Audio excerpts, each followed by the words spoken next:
I am so excited to finish chapter 7 and find out what happens to poor Ralph. He was under the bed, remember? And he escaped the vacuum cleaner just barely. And then he ran right into a pillowcase. He's trapped. Oh, let's see what happens for at the end of chapter 7. Ralph had no idea which way was out. He dismounted from the motorcycle and beat at the cloth with his fists, but everywhere he struck it was soft and yielding. He stamped his feet, only to have the cloth give softly and silently beneath him. He began to wade through the pillowcase, tugging the motorcycle along with him, while he wondered why he had thought it was so important to test the motorcycle against the vacuum cleaner. The light, filtered through unknown layers of cloth, was dim, and he sank to his knees in bed linen with every step. When he came to a seam, he knew he had been wading in the wrong direction. Do you know the word seam? It's where the fabric is sewn together. He went all the way to the end of the pillowcase where the fabric was sewn together instead of out the exit. Oh, Ralph. Here he is, tugging that motorcycle through the fabric. Poor guy. Drat, muttered Ralph.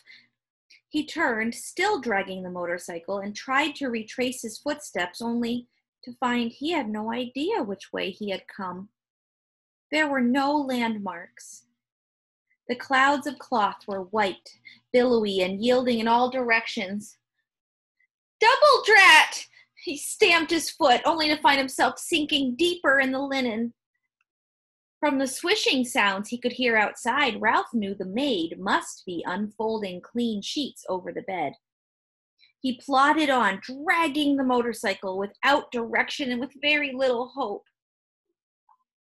He promised to buy me a bunch of blue ribbons, sang the maid, to tie up my bonny brown hair.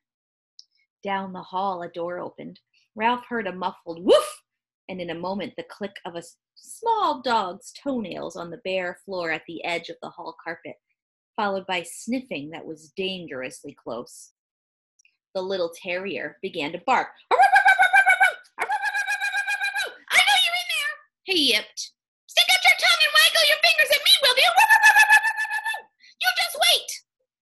Paws began to scrape at the sheets and pillowcases as if the dog were trying to dig a hole.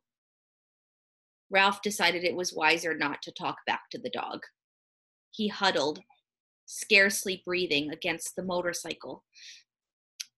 Why, hello, you cute little thing, said the maid, revealing to Ralph that she was even sillier than he had thought.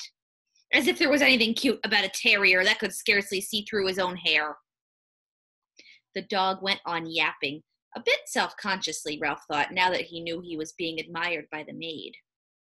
A man's steps came thumping down the hall. Stop your racket, you pesky mutt, said the owner's voice. And Ralph knew when the bark suddenly came from above him that the dog had been snatched up. Let me down and I'll take him out, yelled the dog as he was carried away. Just let me down for 1 minute and I'll show you. Suddenly, Ralph felt himself being tumbled about in the pillowcase. He did not even have to think what to do. He automatically grabbed for the motorcycle and held on with all his strength. Even though he had been tipped upside down with his feet in the air, Ralph knew he was being lifted up inside the bundle of bed linen and carried down the hall. He lay still, his front paws locked around the front wheel of the motorcycle, waiting to see what would happen next.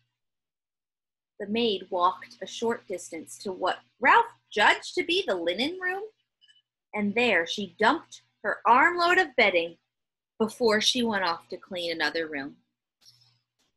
Ralph was deep in the hamper, where no light filtered through it all. These sheets and pillowcases were on their way to the laundry.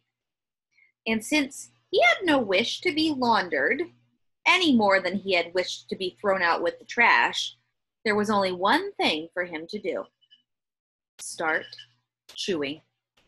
Ralph ripped into the pillowcase with his sharp teeth, and in no time he had made a ragged hole which he crawled through. When he tried to pull the motorcycle after him, he discovered the hole was too small. He had to stop and chew it bigger before he could pull the machine along with him. Ralph chewed through another layer of cloth, and then another, as he worked his way upward, each time enlarging the hole for the motorcycle.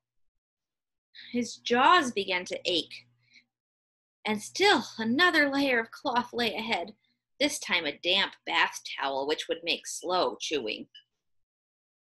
Ralph was forced to make a decision. Did he want to save his life, or did he want to be carried off to the laundry with the motorcycle? There was only one answer. He wanted to save his life. He must abandon the motorcycle.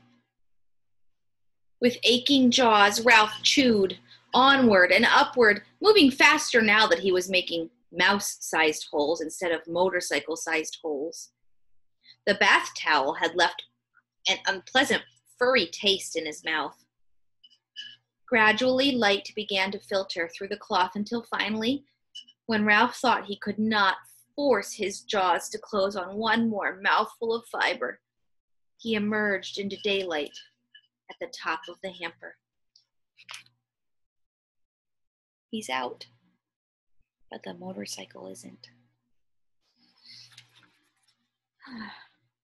Phew, Ralph gasped, rubbing his aching jaws and wading across the sheets to the edge of the hamper.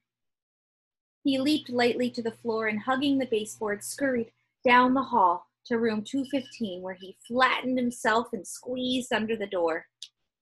Safe, but exhausted and filled with remorse at the loss of Keith's motorcycle, Ralph dragged himself off to the mouse hole to catch up on the sleep he should have had that day.